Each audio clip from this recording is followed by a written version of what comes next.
Assalamualaikum. Okay. Oh, Abi.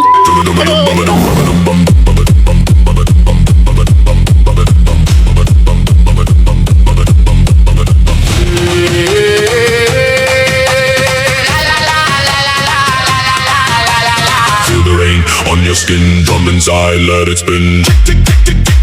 Run it up, run up, higher, higher. Drive, go loud, louder.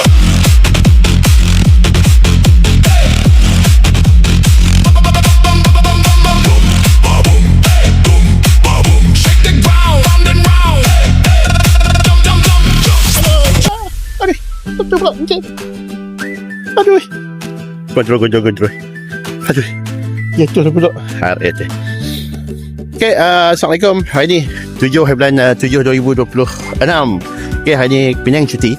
Jadi kita ambil peluang ni, kita akan buat tugasan dekat Uzai Agrotek. RS jatuh. Kontrol ada orang tengok.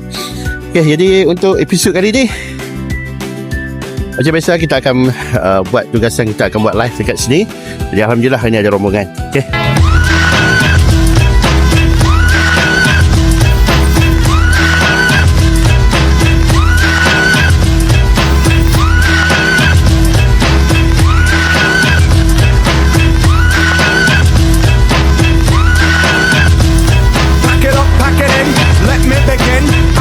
Aku tak tahu lah macam mana tiba-tiba boleh jatuh macam tadi tu. Kebetulan pula ada satu grup perempuan kat situ. Mesti kita gelak kat situ. Aduh, bentar lagi kita nak start kita punya live. Jom, kita gerak lu.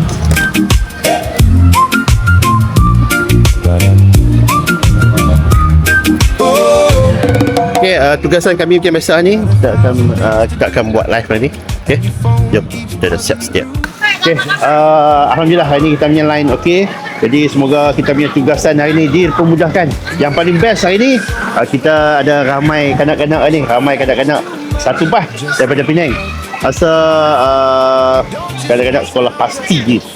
Okay, jadi kita tengok apa yang menarik hari ni. Jom.